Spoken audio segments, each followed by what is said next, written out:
The chairman of the Senate Judiciary Committee, Chuck Grassley, made public 197 subpoenas that former special counsel Jack Smith and his team issued back in 2023 as part of their case against President Trump over the events that took place on January 26 of 2021 at the Capitol. Well, the 197 subpoenas requested testimonies, communications, and records related to at least 430 named Republican individuals and entities. In speaking with the press, Senator Grassley said the American people can draw their own conclusions from these records that are now public, but the conclusion seemed pretty clear to him. Contrary to what Smith has said publicly, this was clearly a fishing expedition. If this had happened to Democrats, they'd be as rightly outraged as we are outraged. So, what else can we conclude from the latest disclosures? Joining me now to discuss this is former FBI special agent and former Navy SEAL, Jonathan Gilliam. Jonathan, welcome back to Washington Watch. Great to have you. Good to be with you. All right, so I'm not sure, obviously, how much of the records you've been able to dig through since they were made public, literally hundreds and hundreds of pages. Yeah. But can you share in greater detail what came out this week? Well, I'll tell you something. For me, there's so much information coming out, and I've been myself on a protection detail down in South America, so it's limited what I could go through. But I just started with the actual EC, that's electronic communication, to open the case.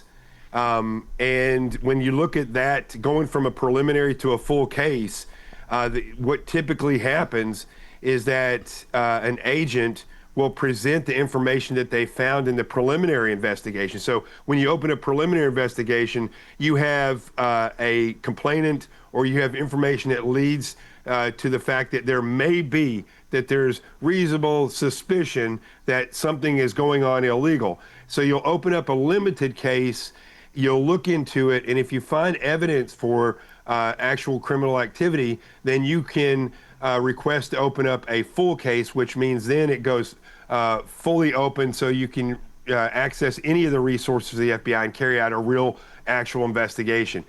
And when you lay this out in an EC, you will present these evidentiary findings and show that you have reasonable expectations and evidence of these things, that there is criminal behavior going on. As I look through the beginning of the EC, I mean, from the very beginning, you can look at the approval, all the different people on the approval list that approved the full case. It reads like a who's who and who hates President Trump and the FBI. And so when you go past that and you start looking at the fact of what they were presenting, they were just presenting statements made on news shows and information that was put out by CNN about those news shows by Steve Bannon and others. And they used that as their evidence to further go into it and say, we have evidence that crimes have been committed. They had no evidence to actual evidence to actually start a case. Yeah. You know, and based on what you're saying there, it reminds me, Senator Ted Cruz this week actually called this Arctic Frost case Joe Biden's Watergate. He called it an absolute and egregious abuse of power. Would you agree with that assessment from what you're seeing so far?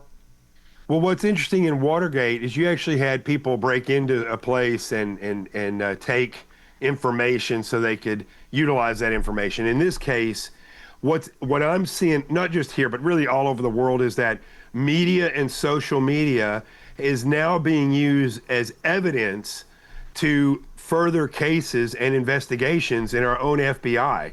And that is terrific. That's terribly horrifying when you think about that, because the people who are out to use lawfare can go and make public statements that something is wrong or that there's criminal behavior. The media would report that, and then they can turn around and use that as evidence. That's what's occurring. So they don't even have to break into something like in Watergate. They can just create the evidence through media and sound bites, and that's what occurred here. and how dangerous that is when we're relying on social media as so-called evidence. Real quickly, we've just got a little over a minute or so, but it's been noted that these records that were made public did not come from the agency, but rather through a whistleblower. I think this in itself highlights the importance of whistleblowers for the good of our country. So what's it going to take to restore confidence for the FBI? Excellent question. I'll tell you what my opinion is. As we saw today, the FBI has stopped and thwarted a Halloween attack, right? You have DHS that is going after the illegal immigration issue and taking care of that. But what is not being faced across the board is this leftist ideological movement that uses media, political lies, created evidence, and really a global movement to injure this nation. What I would like to see is President Trump create a justice czar that works with the agencies but separate from them, with investigators from all these agencies, that goes through and almost does a Doge, but looking for all these cases where these leftists exist and work. I think if they did that, it would take the pressure off of these agency leaders and allow somebody to actually focus on this exact thing, which I think is the biggest national security threat we have. Great place to start. Thank you, former FBI Special Agent and former Navy SEAL Jonathan Gilliam. Appreciate your insight.